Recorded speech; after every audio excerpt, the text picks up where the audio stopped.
Olá, meu irmão, minha irmã, sejam muito bem-vindos ao programa Reviva. Você que se preocupa com a igreja local, você que tem paixão pela missão da igreja, esse tem sido o seu espaço nos últimos meses para tratarmos de assuntos do interesse da igreja local, do ponto de vista da sua missão, da sua participação efetiva naquilo que é o nosso chamado como igreja nas nossas cidades e no mundo. Nós iniciamos na semana passada uma nova série falando sobre igrejas plantam novas igrejas, igrejas saudáveis plantam novas igrejas. E nós começamos essa série semana passada falando sobre os princípios bíblicos da plantação. E nessa semana nós continuaremos a olhar para a Bíblia no livro de Atos, alguns casos práticos, porque quando estamos falando da plantação, é muito importante nós percebermos o caráter prático que a própria palavra de Deus nos apresenta dessa temática. E a gente vai fazer isso ao longo desse programa. Eu peço que você compartilhe esse link agora com seus amigos, com líderes da sua igreja local, com o seu pastor. Se você é o pastor da igreja, compartilhe com a sua liderança. É um momento muito importante da gente estar junto para continuarmos construindo essa mentalidade, essa nova mentalidade para a missão, a mentalidade de que igrejas locais saudáveis plantam novas igrejas. E a gente continua essa conversa daqui a pouco.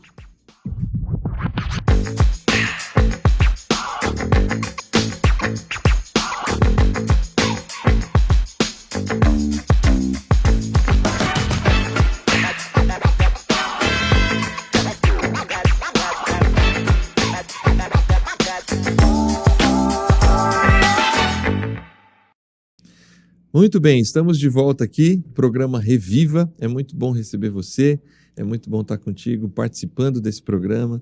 Compartilhe o nosso conteúdo, esse conteúdo tem sido muito relevante, a gente tem recebido a opinião, o incentivo de alguns pastores locais, de lideranças locais, que inclusive têm usado esse conteúdo para ajudar a sua liderança a entender aspectos importantes da revitalização da igreja, que fizeram parte, a revitalização fez parte de 9 da nossa primeira série do programa Reviva, e agora entramos nessa segunda série para falarmos sobre plantação.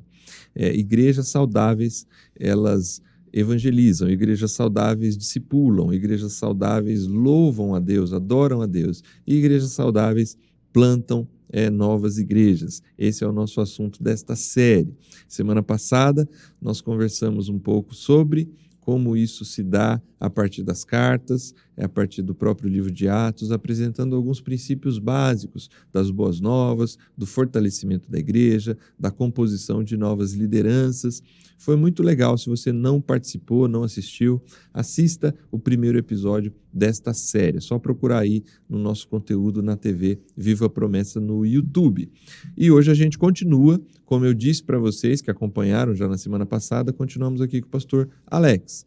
O Alex tem nos ajudado a pensar esse tema, desde que a Comissão de Revitalização começou a pensar o tema sobre plantação de igreja, e hoje a gente continua a partir de alguns exemplos bíblicos e práticos da plantação em Atos 16 e 17. Muito bom ter você aqui novamente, Alex, seja muito bem-vindo mais uma vez. Obrigado, Júnior, paz, é um prazer novamente poder estar aqui, conversar sobre esse assunto, de alguma forma poder levar essa mentalidade, de plantação para nossa liderança, das nossas igrejas, nossos pastores. É muito bom e desafiador, pensar esse tema. Vamos lá, mais uma vez. Então vamos lá. Esse programa aqui, Alex, e os irmãos aí que estão com a gente, amigos, já compartilhou o link? Compartilha esse link aí, porque hoje vai virar meio que uma escola bíblica, um texto e contexto. Vamos lá. Para a gente conversar junto. Na escola bíblica eu já estou fazendo alguns programas, daqui a pouco eu estou lá no texto e contexto também, mas hoje vai ser bem bíblico o negócio aqui. Os irmãos aí, pessoal que está em casa, se quiser abrir a Bíblia em Atos 16 e 17, vai ser a nossa base para a gente destacar alguns princípios bíblicos da plantação de igrejas que a gente pode identificar nessa equipe missionária de Paulo. Paulo tem uma equipe de plantadores, a gente pode chamar assim, uma equipe de plantadores que está em missão no mundo, e eles seguem aquele projeto, aqueles princípios que nós apresentamos no programa passado. levam as boas novas, fortalecem o grupo que se formou ali, estabelecem liderança e seguem plantando novas igrejas. Sim, é um processo contínuo, né? Isso. E essas igrejas, a partir delas também passam a plantar outras, né? A partir dessas igrejas, esse mesmo processo é utilizado. Levar as boas novas para o entorno, fortalecer essas pessoas com discipulado, estabelecer novos presbíteros naquelas novas igrejas. Sim. O que não significa deixar essas igrejas abandonadas, né? De tempo em tempo, parece que tendo a oportunidade, Paulo volta, revisita esse pessoal, vê como é que eles estão e segue a caminhada. Muito bem. Vamos lá. Atos 16. Atos 16. Na verdade, antes da gente olhar aqui para Atos 16, a gente tem que lembrar de Atos 15. Atos 15, 14 ali, desde Atos 11, na verdade, né? Paulo e Barnabé são destacados. Nós falamos disso, inclusive, né? Foi. 2 grandes líderes. Sim. Que para algumas igrejas seria muito difícil perder, né? Sim. Aceitar que 2 grandes líderes vão embora. São cedidos, né, pela igreja de Jerusalém. São cedidos para ir. O que eles tinham de melhor. Isso, para fazer missão. Eles vão em missão na primeira viagem missionária. Alguém que faz parte da equipe é João Marcos. João Marcos parece que no meio do caminho não acompanha. Sim. Ele abandona a viagem e volta para casa. Eles passam pelo Concílio de Jerusalém para apresentar o que eles estão fazendo. Há uma certa discussão e é feita uma carta para que eles carreguem e levem para as igrejas que foram plantadas, Isso. com algumas instruções da igreja de Jerusalém. É. E nesse sentido eles decidem, vamos de novo sair em missão. Vamos para a nossa segunda viagem missionária. Se você me permite, o texto fala que eles levam decisões que são essenciais. Sim, interessante isso, né? A autonomia das igrejas plantadas parece que está preservada, mas há, assim, um aspecto daquilo que é essencial, né? Que é levado, já olhando aqui para a Bíblia, né? No versículo 29... Do capítulo 15. Do capítulo 15, 28 e 29... está escrito, pois pareceu bem ao Espírito Santo e a nós não impor a vocês maior encargo além dessas coisas essenciais. E aí ele apresenta as decisões, que vocês se abstenham das coisas sacrificadas a ídolos, bem como do sangue, da carne de animais sufocadas e da imoralidade sexual. Se evitarem essas coisas, farão bem. Essa era a carta endereçada, né, a essas igrejas que haviam sido plantadas. Sim, eles teriam bastante, talvez... Como é que a gente pode dizer? Autonomia, liberdade na forma, mas tinham coisas essenciais que precisariam ser preservadas, né? Sim. E aí gera essa ligação, inclusive, com essa igreja-mãe, com essa igreja centralizada de Jerusalém, né? Sim, porque nós destacamos aqui no programa anterior que Paulo, ele evangeliza, ele discipula e ele estabelece lideranças. Essas lideranças, elas ganham essa responsabilidade sobre as igrejas locais. Então, assim, não é que há uma independência, né? Sim. Dessas lideranças para com os apóstolos. Mas também a gente não pode afirmar que há uma dependência excessiva, né? Isso. Paulo passa e Paulo delega esse trabalho para essa liderança e confia, né, nessa liderança. Mas, ao mesmo tempo, as coisas essenciais, a fé, elas são mantidas na decisão do Concílio de Jerusalém. Sim, não há uma independência, há uma codependência, uma interdependência. Sim. Há uma liderança, mas também talvez a gente poderia dizer que não há uma ingerência, né? O pastor, a igreja local, eles têm... de alguma forma a gente vem tentando construir essa mentalidade por meio dos projetos eclesiológicos, né? Sim. Que as igrejas locais escrevam seus projetos eclesiológicos para entender a sua missão a partir dos seus contextos. Eu acho que é justamente isso. Tudo isso aqui tem muito a ver com essa proposta de que Deus tem uma igreja para cada lugar. Uhum. Então, cada lugar, mediante a sua realidade local, mediante o seu ambiente, cada lugar vai desenvolver o trabalho, né? É o que a gente vai conversar, né? De acordo com o perfil, a realidade, enfim. Há uma essencialidade que precisa ser mantida, uma unidade que precisa ser mantida, mas há liberdade para entender o seu contexto. É o princípio da contextualização, né, Júlio? Exatamente. A essência a gente não mexe, né? Exatamente. Aquilo que é essencial a gente mantém. E em nenhum momento, né? Eu acho que nos primeiros programas do Reviva, o pastor Eleilton falou bastante sobre isso, né? Aquilo que é essencial, a gente mantém. Aquilo que é flexível no que diz respeito à estratégia, à forma, a gente consegue ajustar de acordo com a realidade de cada lugar. Muito bem, vamos lá.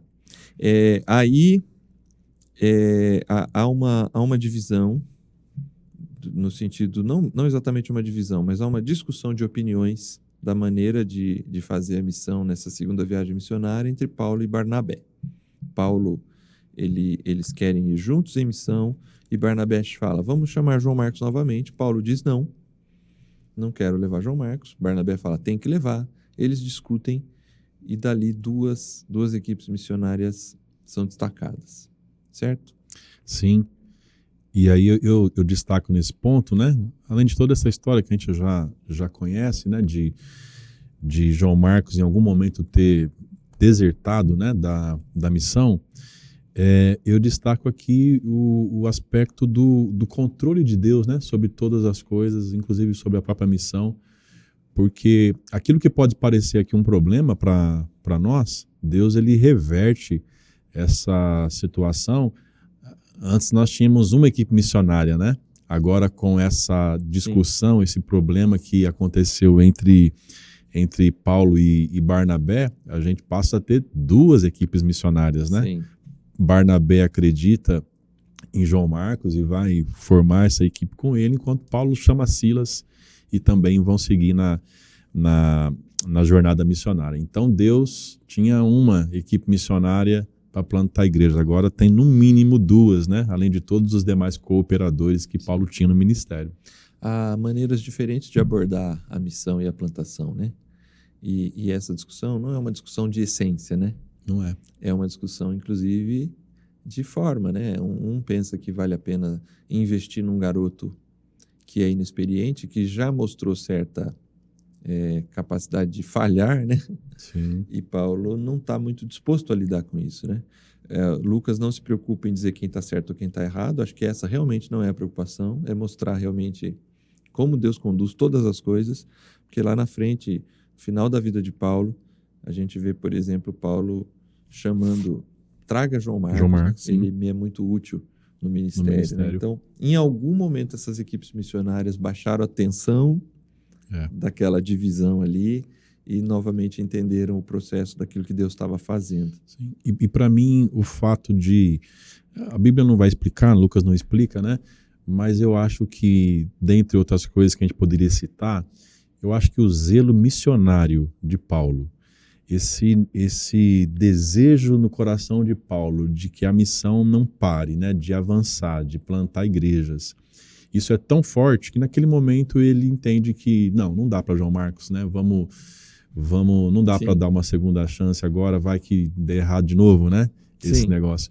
Então, para mim, isso tem muito do próprio zelo missionário de Paulo e não de insensibilidade, né? Ou de falta de trato pastoral, porque a gente está falando de Paulo, que nas cartas vai demonstrar todo esse trato pastoral, né? Sim. Mas nesse momento a missão está assim gritando no coração de Paulo, então ele quer seguir avante. Bom, então vamos entrar no texto agora em definitivo. Dado esse contexto, Paulo ele vai com Silas. Verso 1, ele chega a Derbe, depois em Listra, onde vivia um discípulo chamado Timóteo. Aqui, Timóteo vai se juntar à equipe de plantadores, certo? Sim, o jovem pastor Timóteo. O jovem pastor Timóteo. Engraçado, né? É bem o que você falou, né? Ele, não é que Paulo não acredita no jovem, né? Aqui ele destaca Timóteo e põe Timóteo no time, né? Eles transmitem as decisões, verso 4, transmitem as decisões tomadas pelos apóstolos e presbíteros. Então, destaco aqui aquilo que a gente já falou, né? Esse valor dessa unidade essencial, e as igrejas eram fortalecidas. Olha aqui a ideia, existe um processo de fortalecimento das igrejas, né? Isso, eu acho que é legal a gente olhar para essa expressão do versículo 5 que você citou, as igrejas eram fortalecidas. Se a gente olhar para o capítulo 15, né, o anterior, a mesma ideia vai aparecer para a gente de que as igrejas também estavam sendo fortalecidas. Versículo 41, o último versículo do 15. E passou pela Síria e Cilícia, fortalecendo as igrejas. Quando chega lá no 16:5, mais uma vez, né? Assim as igrejas eram fortalecidas. Só para firmar ainda mais, né? Essa ideia de que Paulo, ele evangeliza e ele reensina, né? Ele discipula pessoas. Parece que é isso que faz com que as igrejas sejam amadurecidas na fé, né? Sim. Esse processo de discipulado também. Bom, até aqui nessa viagem, Paulo está já passando por igrejas que já foram plantadas e que estão ali no processo de amadurecimento. Por isso a necessidade do constante fortalecimento. Aliás, você até falou isso, né? Parece que esse discipulado não termina, né? Ele é constante. Sim. E necessário justamente por isso, talvez, porque essas igrejas têm lá a sua autonomia, têm lá os seus líderes, e de tempos em tempos, situações em situações, o ensino precisa ser reforçado. Agora, a partir do verso 6, é exatamente onde vai começar o que mais nos interessa aqui, que é o processo de plantação de novas igrejas a partir dessa segunda viagem missionária. Aí, me permita ler aqui, Paulo e seus companheiros viajaram pela região da Frígia e da Galácia, tendo sido impedidos pelo Espírito Santo de pregar a palavra na província da Ásia. Quando chegaram à fronteira da Mísia, tentaram entrar na Bitínia, mas o Espírito de Jesus os impediu. Então contornaram a Mísia e desceram a Troade. Durante a noite, Paulo teve uma visão na qual um homem da Macedônia estava em pé e lhe suplicava: passe a Macedônia e ajuda-nos. Depois que Paulo teve essa visão, preparamo-nos imediatamente para partir para a Macedônia, concluindo que Deus nos tinha chamado para lhes pregar o Evangelho. Partindo de Troade, navegamos diretamente para Samotrácia e no dia seguinte para Neápolis. Dali partimos para Filipos, na Macedônia, que é colônia romana e a principal cidade daquele distrito. Ali ficamos vários dias. No sábado, saímos da cidade e fomos para a beira do rio, onde esperávamos encontrar um lugar de oração. Sentamo-nos e começamos a conversar com as mulheres que se haviam reunido ali. Uma das que ouviam era uma mulher temente a Deus chamada Lídia, vendedora de tecido de púrpura da cidade de Tiatira.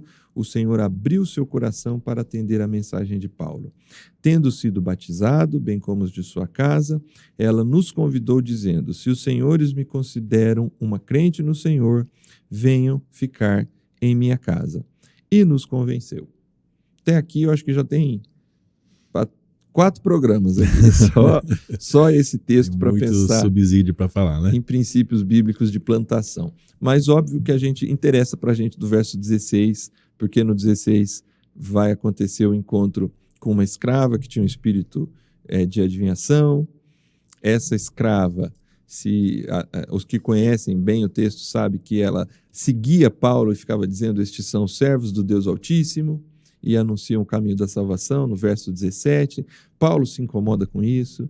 Paulo provavelmente ali sobre ele veio o dom de discernimento de espírito, porque ele consegue perceber que, apesar de estar sendo elogiado, aquilo não vem de Deus. Não é de Deus aquele elogio. Isso, e aí ele expulsa aquele demônio, aquele espírito da menina. Isso causa profundo rebuliço na cidade e ele é preso, juntamente com Silas. E lá na prisão é quando eles, presos, cantam ao Senhor em alta noite, alta madrugada. Há um grande terremoto, todos os presos se veem livres, o carcereiro pensa em se matar. Paulo diz: não se mate, está todo mundo aqui. Paulo não deixa que ninguém saia.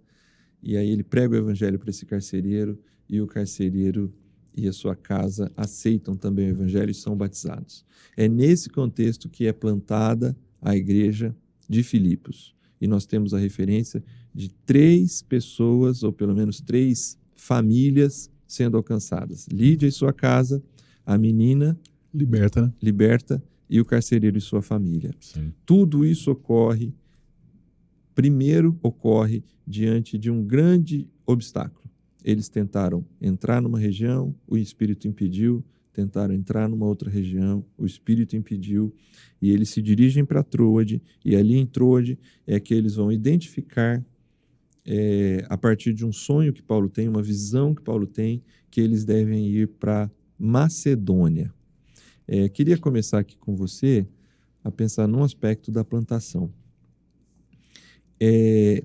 Desde o momento em que há impedimentos, ali o Espírito Santo já está agindo, o texto diz. É o Espírito quem impede.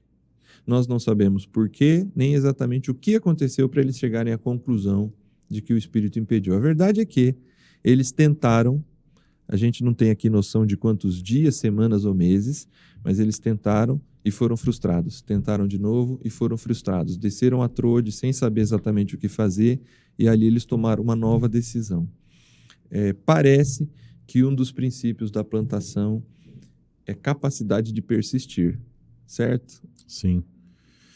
Ao mesmo tempo que eles buscam a direção, né, do Espírito, o texto fala que eles percorreram aquela região, né? Estão tentando entrar, né? Estão tentando entrar ali. Eles entendem que essa é a direção do Espírito, né? Até que alguma coisa acontece. Como você disse, a gente não sabe o que, mas de alguma maneira Deus sinalizou de forma assim muito clara para eles que não era, né? Por ali. Mas ainda assim eles têm assim uma insistência, eles querem realizar a obra, né? Então eu acho que plantação, de fato, Júnior, tem muito a ver com essa proposta de persistência em todos os sentidos, né? Desde a origem, né, do projeto, né? Desde quando a gente começa a traçar ali os primeiros desafios desse projeto, até passar pelo início propriamente do projeto, o desenvolvimento do projeto. Nós falamos no outro programa, a plantação não é uma tarefa que é fácil, embora a gente olhe para o texto bíblico e parece que é tudo muito rápido e dinâmico, muito né? Natural, orgânico. Evangeliza, discipula e tem líder. Parece que é tudo muito fácil, né? Mas a persistência eu acho que é uma característica presente aqui em Paulo na plantação e que a gente precisa ter isso em mente, né? A necessidade de persistir para que projetos de fato possam acontecer, né? Ser desenvolvidos. Eu acho que se eu puder usar essa expressão, uma das maiores aventuras dentro do reino de Deus é plantar, é se dispor a iniciar algo em que você está chegando numa região, numa situação em que tudo é novo. Por mais que você estude, por mais que você se prepare, aqui é a segunda viagem missionária, não é a primeira. Então já tem algum preparo. Eles já têm até uma estratégia, a gente vai falar disso daqui a pouco. Mas eles se deparam com obstáculos. E obstáculos que poderiam, inclusive, fazê-los desistir. Falar, não é. Vamos voltar para casa, né? Eu gosto, pelo menos, de, no mínimo, pensar, né? Paulo, ele é um homem, como você bem disse, ele é pastoral também. Ele brigou com um dos seus melhores amigos, Barnabé. De alguma forma, aquilo está muito incipiente ainda, né? Puxa, tá difícil, eu não estou conseguindo emocionalmente, o quanto aquilo tudo foi abalando ou não. Isto é, talvez a Paulo não abalou. Talvez ele tinha muita consciência tranquila daquilo que ele estava fazendo. Talvez, mesmo diante da alta discussão que eles tiveram, eles se resolveram. Mas o que eu quero deixar para as igrejas, para as pessoas, para a gente pensar, é isso. Parece que plantação requer bastante persistência. Aqui é um aspecto só, mas Paulo sofreu açoite, prisão, aqui em Filipos. É muita coisa que acontece com o plantador que poderia fazê-lo desistir, mas quando a missão está na veia da igreja, da liderança, existe uma capacidade de seguir, né? de continuar. Sim, plantação, não sei se eu posso dizer isso, mas eu diria que não é para quem desiste fácil. Uhum. Quem tem uma tendência de desistir facilmente das coisas, deveria buscar outras propostas, mas não a plantação, né, Júnior? Porque a plantação, ela de fato requer essa insistência. Eu acho que há uma convicção tão forte no coração deles, né, de que Deus está chamando eles para fazer essa obra. E como você disse, já são mais experientes agora. Talvez até aqui é uma outra lição, né, da própria de não sair fazendo também sem um mínimo de bagagem, né, de segurança para aquilo. E talvez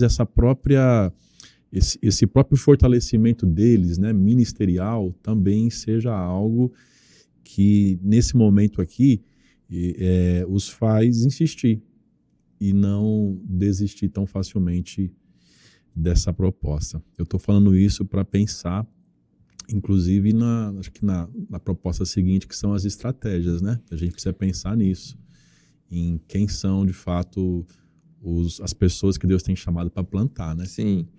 Esse texto ele vai dando esses princípios para a gente, e é muito interessante porque na sequência, no verso, quando eles saem de Troade, é muito interessante porque o texto é uma narrativa, só que a gente está diante de uma estratégia.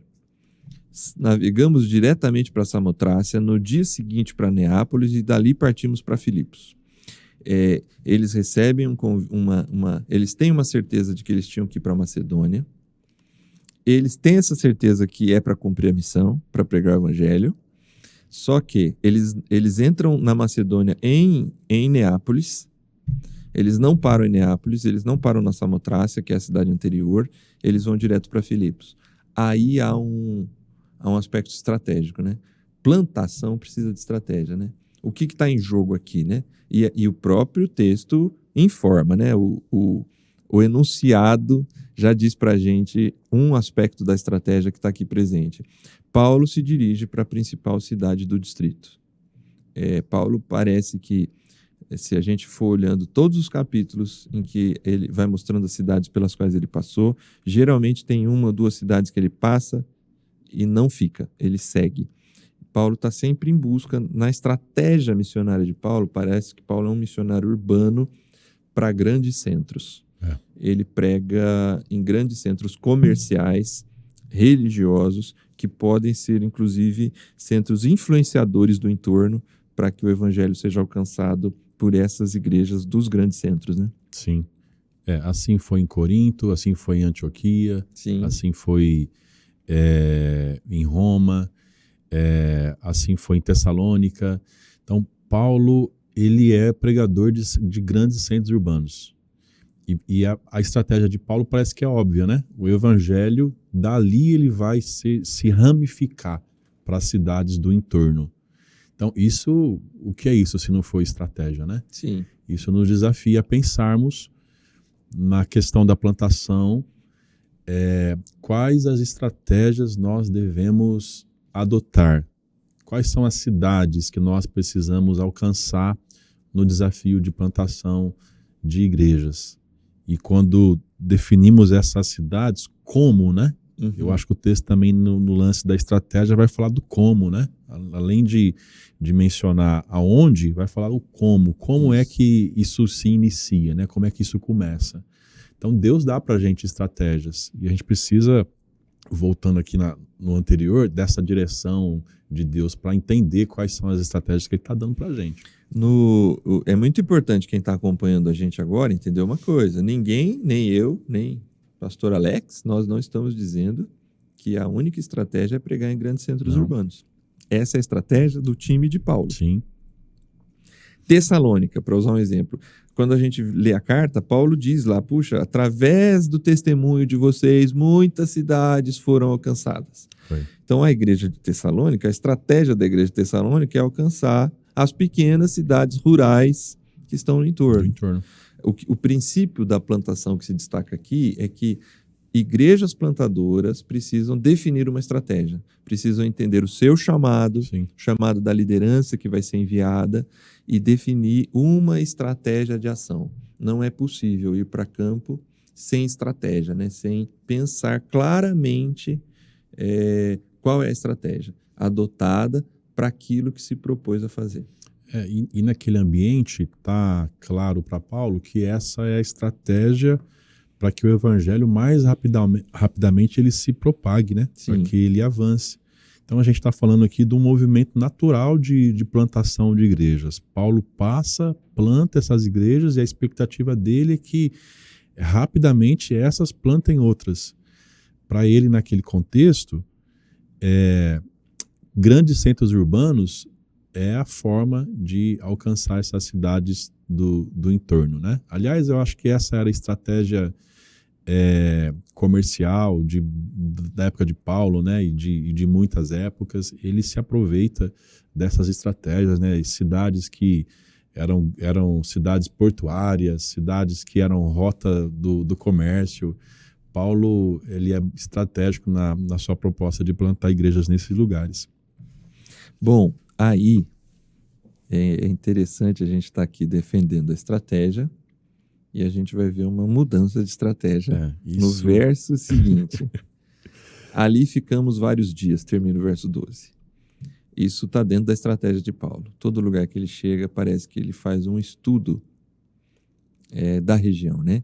Ele faz uma exegese cultural. Ele tenta entender um pouco mais do que é aquela cidade. Óbvio que nós, hoje, com tantos recursos tecnológicos, se definirmos ir para uma cidade do Brasil, fora do Brasil, a gente já tem muito disso, a gente já consegue pesquisar antecipadamente. Paulo também provavelmente conhecia aspectos das cidades romanas. Sim. Só que ele chega, ele gasta um tempo estudando. Isso está dentro da estratégia dele. Só que aí, no sábado, verso 13, saímos da cidade e fomos para a beira do rio. Na grande maioria das cidades em que Paulo planta igrejas, o primeiro lugar que ele vai é a sinagoga, para alcançar homens tementes a Deus. Aliás, Atos 17, ele faz isso em Tessalônica e faz isso em Bereia, nas duas cidades. Sim. Ele vai às sinagogas e debate com os judeus, e alguns judeus aceitam, pessoas tementes a Deus aceitam, isto é, gregos que têm simpatia pela doutrina do judaísmo aceitam a Jesus como Senhor, e aí sim começam a se aproximar gregos, né? Pessoas, os pagãos, vamos pensar assim. Então isso tudo fazia parte da estratégia de Paulo. Grandes cidades, sinagoga, homens, judeus, homens tementes a Deus e por fim, os gregos. Aqui ele não encontra um grupo de homens. O sonho, interessante perceber todos esses detalhes, né? Ele sonha com um homem que fala assim, passa a Macedônia e nos ajuda. Isso é impressionante, né? E a primeira pessoa as primeiras pessoas para as quais Paulo prega são mulheres. E a primeira pessoa que aceita não é um homem, é uma mulher. A extrema sensibilidade, o plantador precisa ter sensibilidade ao Espírito e a Deus, né, naquilo que está acontecendo no entorno, né? É importante ter a estratégia vai ser útil, vai ser utilizada. Paulo não vai desprezar a estratégia dele, porque ele vai voltar a usar a mesma estratégia na próxima cidade, saindo de Filipos, que é Tessalônica, do capítulo 17. Mas em Filipos, em especial, ele lida com uma situação do contexto que ele precisa aceitar, lidar e ajustar. Sim, eu ouvi um pastor pregando sobre esse texto recentemente e eu falei, cara, é verdade esse negócio, né? Ele sonha com um homem, né? Eu falei, como que eu nunca tinha visto esse negócio? Ele sonha com um homem pede ajuda para Paulo, né? E aí agora há uma quebra, né? Em toda essa estratégia, a gente acabou de falar que tem que ter estratégia, mas Sim. Agora parece que há uma quebra, né? Em toda essa estratégia. Na sensibilidade do Espírito, Paulo muda toda a sua forma de fazer aqui a missão, e ele vai, não na sinagoga, mas vai para o rio, para a beira do rio, e ele vai pregar para essas mulheres que estavam reunidas lá, né? Entre elas a Lídia, que estavam reunidas naquele lugar. Então, é impressionante, né? Como ao mesmo tempo que a gente tem que ter estratégia, Júnior, eu acho que é fazer a nossa parte, né? Nós precisamos fazer aquilo que Deus nos deu conhecimento para fazer. Então precisa observar o lugar, precisa fazer a exegese cultural, precisa viver, se conviver, né, com essas pessoas para entender a forma que elas pensam, entender qual é a cosmovisão delas, como elas interpretam os valores bíblicos, né, na vida delas, no contexto em que elas vivem. Eu acho que esse é o dever de casa. Então, o dever de casa a gente tem que fazer, faz parte, né? Traçar as estratégias, é nessa cidade, é naquela, né? É num ambiente de um grande centro urbano que a gente vai partir, nós vamos chegar em tal região da cidade ou é nessa outra aqui. Eu acho que tudo isso faz parte do dever de casa, mas sem perder a perspectiva de que Deus pode fazer com que tudo isso seja mudado, Sim. seja alterado, Sim. toda a nossa estratégia seja alterada.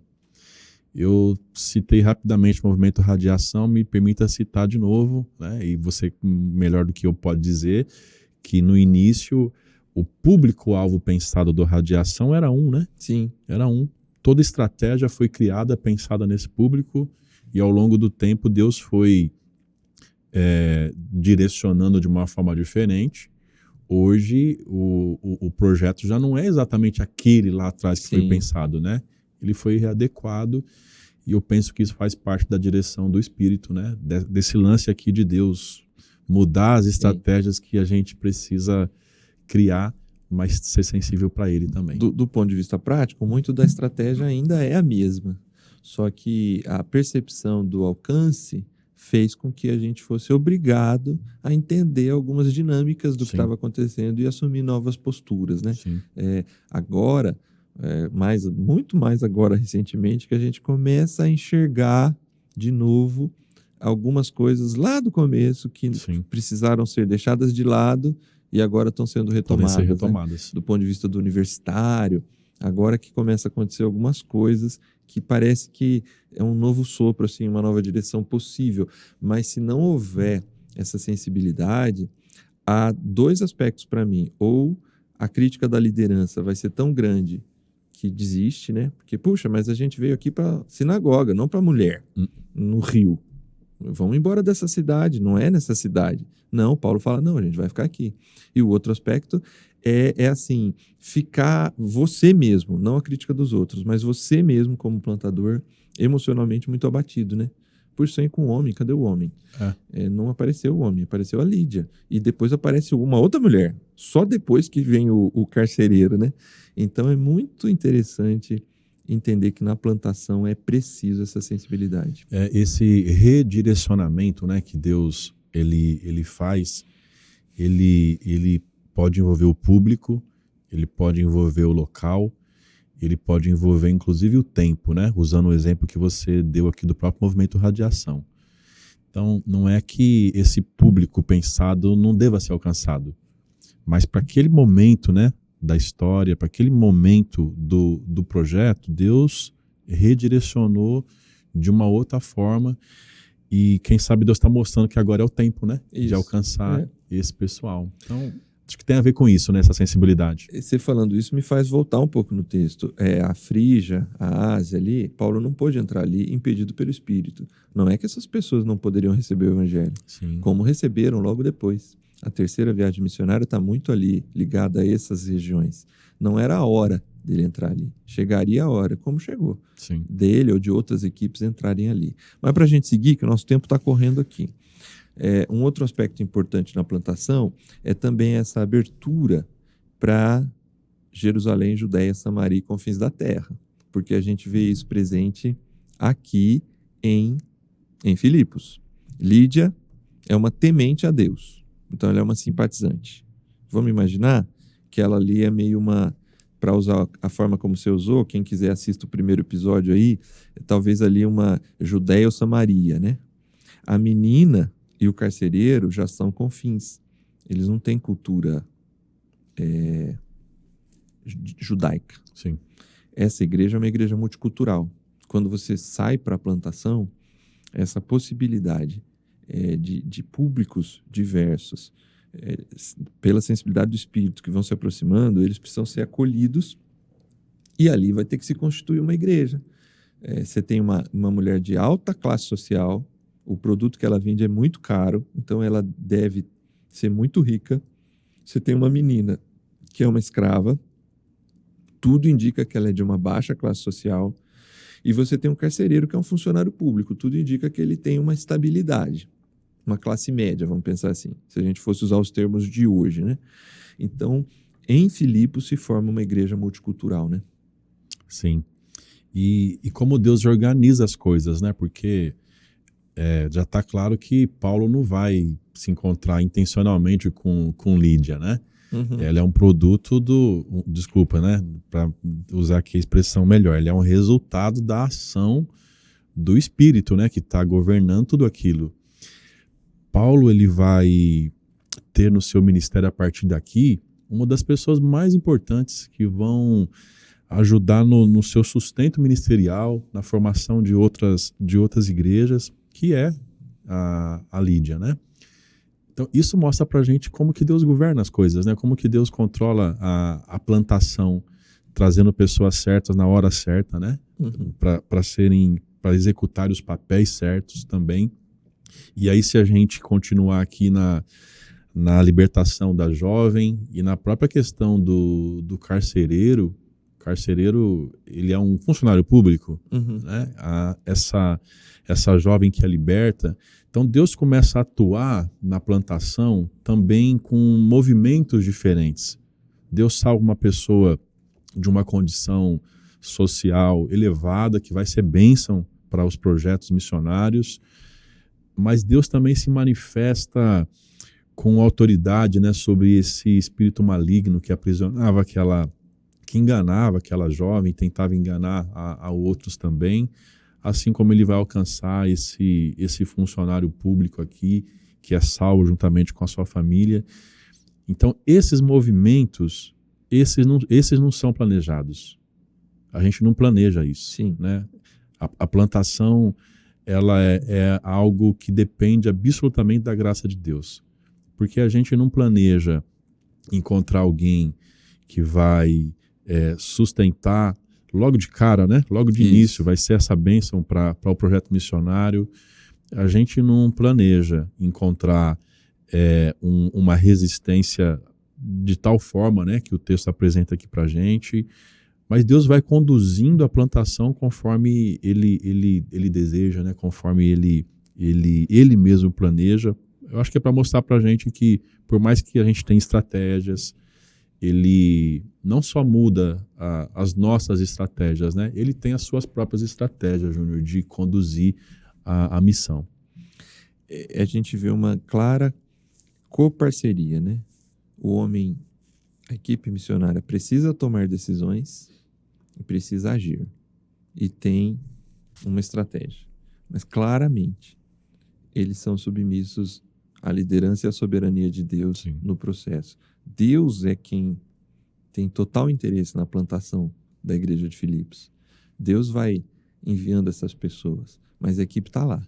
E a equipe ou sabe o que fazer, ou se submete sensivelmente ao Espírito naquilo que é uma novidade do processo ali na prática, né? Sim. É um desafio.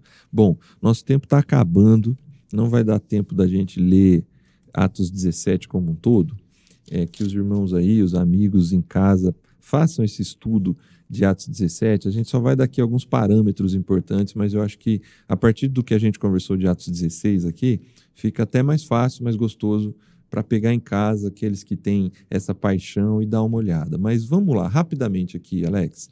Nós temos em Atos 17 3 plantações: Tessalônica, Bereia e Atenas. São 3 públicos diferentes. Com características diferentes. E o texto vai dando essa informação para a gente. Em Atenas, ele começa na sinagoga e começa a partir das escrituras do Antigo Testamento. Em Bereia, da mesma forma. Só que é dada uma informação. Os bereanos eram mais nobres. Mais nobres, né? Que verso que está isso aí? O texto está no versículo 11 do capítulo 17. Ora, estes de Bereia eram mais nobres do que os de Tessalônica, e aí o texto explica o porquê, né? Pois receberam a palavra com toda a avidez examinando as escrituras todos os dias para ver se as coisas eram de fato assim. Isso. Parece que eram irmãos assim mais dados ainda ao ensino, né? Mais apegados à palavra, gente que examinava a palavra, o que provavelmente aumentou o desafio da evangelização dessas pessoas. Sim. Aí você tem Atenas, que já tem ali um público altamente secularizado, o termo não cabe exatamente nessa época, né? Mas um público altamente filosófico, inserido na cultura grega, paganizado, mas eu acho que em Atenas é mais do que paganizado. Eles têm uma certeza assim, de que eles estão no centro das grandes discussões, né? É como se fossem as grandes universidades, os grandes centros urbanos em que ferve a cultura, ferve as novas ideias, fervem os movimentos progressistas que apontam as novas frentes assim, de cultura, de sabedoria, de academia, enfim. Tudo passa ali por Atenas, né? É o centro do saber, né? Isso. Da erudição, é Atenas, né? E tá tudo concentrado ali e mais do que isso, né? Eles se sentem assim, né? Eles se enxergam dessa forma, né? Então o desafio é impressionante de pregar em Atenas também. Nesse aspecto, aí sim eu quero ouvir um pouquinho você, um rápido destaque. Essa diferença de perfil de público em cada cidade vai apontar, é só ler o texto, vai apontar estratégias. A estratégia é a mesma do time, né? Mas vai apontar, do ponto de vista da linguagem, por exemplo, e da abordagens diferentes. Em Bereia e Tessalônica, escrituras do Antigo Testamento. Isso. Em Atenas, a linguagem é outra. Ele usa pontos culturais, né? Em Atenas, coisa que não faz em Tessalônica e em Bereia, né? Parece que a linguagem, a abordagem, melhor dizendo, ele é mais direta, né? Porque ele está falando com um público que já tem afinidade, né, com o Antigo Testamento, com as Escrituras. Já em Atenas, ele vai usar pontos culturais, ele vai citar pelo menos aqui 2 ou 3 poetas da época, tentando aproximar esse seu público daquilo que ele quer transmitir, né? Então, Paulo, ele é muito estratégico. Quando Paulo precisa fazer pontes culturais, ele o faz. Quando Paulo precisa pregar o evangelho, ainda assim não cedendo também ao pensamento judeu da época, ele também o faz. Uhum. Essa proposta da contextualização, ela é muito bem feita, né? E ela é muito distinta aqui nesses 3 públicos, Tessalônica, Bereia e Atenas, aqui no capítulo 17. O esforço que ele faz em cada um dessas abordagens é diferente, a linguagem que ele usa é diferente, o local, né, onde ele vai é diferente também. Isso é impressionante. Né? A essência do evangelho está preservada. Em todas elas. A mensagem está preservada. A gente teve até uma discussão recente, né? Não há aqui conformação cultural, não. Mas obrigatoriamente em Atenas, Paulo utiliza elementos daquela cultura para fazer ponte de contato para poder anunciar a mensagem do evangelho. Ele está muito incomodado em Atenas, mas ele inclusive usa o aspecto da religião para aproximar, né? Tem aqui um altar ao Deus desconhecido, é sobre ele que eu quero falar.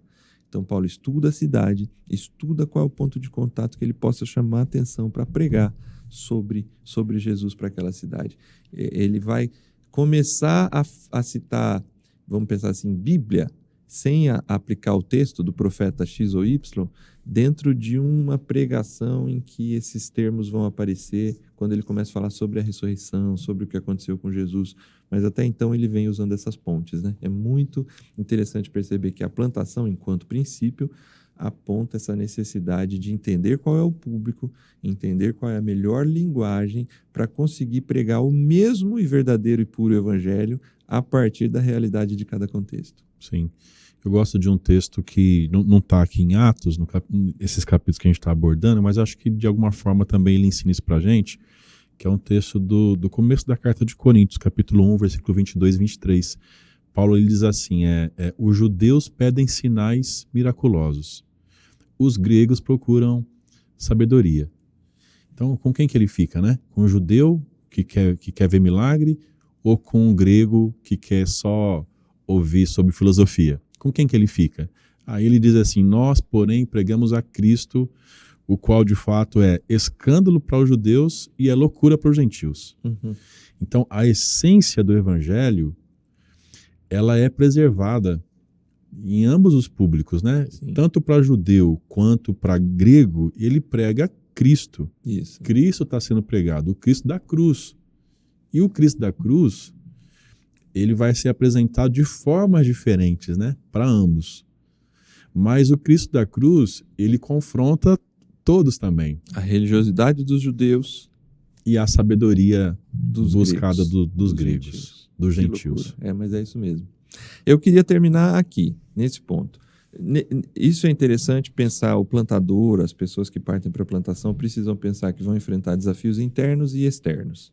A gente nem vai avançar muito nisso, mas eles sofrem críticas dos judeus, mas eles também sofrem muitas críticas dos gregos, isto é, gente que tem afinidade com a cultura judaica e com o que está sendo pregado sobre o Messias, por vezes, por conta da religiosidade, podem ter dificuldade com a plantação, porque parece que a plantação sai dos muros, né?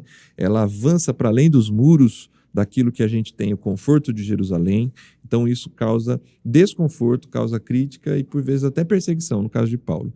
E também os gregos, quando a cultura é afrontada, quando os seus valores paganizados, a idolatria é afrontada, isso também pode...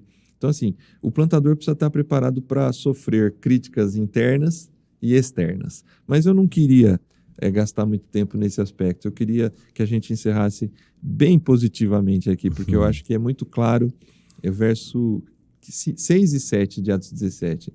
Arrastaram Jason e alguns outros irmãos para os oficiais da cidade, gritando: esses homens que têm causado alvoroço por todo o mundo agora chegaram aqui. E Jason os recebeu em sua casa. Todos eles estão agindo contra os decretos de César, dizendo que existe um outro rei chamado Jesus. A plantação, na sua primeira fase, que são as boas novas, ela tem uma clareza essencial, que é anunciar Jesus, né? Sim. Mostrar para as pessoas que existe um outro rei, né? Isso. Tem alguém governando. E esse é Jesus. Em todos esses casos, a gente vê os resultados em cada um desses contextos. Se nós olharmos o versículo 4, quando ele está em Tessalônica, o versículo 4 está escrito: alguns deles foram persuadidos e se juntaram a Paulo e Silas. Então, com aquela estratégia de plantação em Tessalônica, Deus ele promoveu os resultados, né, daquele projeto missionário. Se a gente observar o versículo 12, quando a gente está falando já de Bereia, o texto diz assim: com isso muitos deles creram, mulheres gregas de alta posição social e muitos homens. Então a gente tem aqui conversões, crescimento, gente que passa a seguir Jesus também aqui na cidade de Bereia. E na própria Atenas, né? Quando Paulo prega em Atenas, e aí um olhar descuidado para o texto, parece que aquela pregação não deu muito certo, né? Lá no Areópago. Uhum. Mas o versículo 34... É o último verso. O último verso desse capítulo. Houve, porém, alguns homens que se juntaram a ele e creram, entre eles Dionísio, o Areopagita. Além dele, né, uma mulher chamada Dâmaris, e com eles mais algumas pessoas. E aí imagine o poder de influência dessas pessoas que se converteram, parece que não são tantas pessoas, isso, mas o poder de influência que essas pessoas tinham sobre a população de Atenas e a população grega. Então, é isso, Júnior. Eu acho que a plantação ela é uma ação de coparceria entre nós e Deus, como você falou, mas ela carrega esse aspecto sobrenatural, onde a gente vai vendo Deus nos dando resultados, né? Deus mostrando para a gente o resultado do nosso trabalho missionário, seja em que contexto for, seja qual for a estratégia que Deus nos deu, seja qual for a forma de abordagem que a gente decidiu pela direção de Deus utilizar, em todas elas Deus ele tem nos abençoado. Eu acho que eu ouvi você mesmo falando sobre isso um tempo atrás também, num dos nossos encontros, onde você dizia que não precisa ser tudo igualzinho, né? Não precisa ser a mesma forma, não precisa ser do mesmo jeito, não precisa ter a mesma estrutura. E nós podemos realizar a obra de Deus com estratégias diferentes, com formas diferentes, mas acreditar que Deus ele quer alcançar pessoas em todos os contextos, né? Em todos os lugares também. A mensagem de Jesus ela é extremamente impactante para qualquer contexto. Qualquer contexto. E todos os contextos precisam de Jesus. Então nós precisamos ser desafiados a ir naquilo que Deus tem nos chamado para levar essa mensagem, e a plantação é essa estratégia da igreja para que novos centros de influência, novas igrejas que impactem em torno sejam desenvolvidas a partir da conversão de pessoas que ali vão ser fortalecidas e líderes serão criados para alcançar aqueles contextos ali. Que Deus nos dê essa sensibilidade de entender aonde é que Ele quer nos levar, né? Amém. Onde é que Ele quer nos colocar como povo dEle, como representantes dEle, como igreja, qual é o local, qual é a estratégia, qual é a forma. Isso. Que a gente tenha essa sensibilidade de entender como esses nossos irmãos lá do passado tiveram, e a igreja, ela avançou poderosamente. É isso. Obrigado, Alex. Obrigado Valeu. a você que está acompanhando a gente até agora. São muitos aspectos, como você viu aqui, até aqui esses 2 episódios são a base bíblica da plantação, aspectos que a gente está retirando do próprio texto sagrado, que nos indicam princípios fundamentais para aquelas igrejas, aqueles plantadores que se lançam nesse projeto missionário de plantar novas igrejas. A partir do próximo episódio, a gente vai falar sobre necessidades práticas da plantação. Por que a plantação é importante, inclusive para as igrejas em revitalização, né? Você defende isso largamente, né? Que a plantação é importante, inclusive para as igrejas em revitalização. E a gente vai conversar disso aí. É isso aí, é plantar para revitalizar e revitalizar para plantar. É isso aí, mas esse é um assunto para a próxima semana. A gente espera você junto com a gente aqui no programa Reviva. Continue sendo parceiro do Amigos da Missão, a gente conta com o seu apoio. Obrigado de estar com a gente espera você no próximo programa sobre as necessidades práticas da plantação. Que Deus te abençoe e até a próxima semana.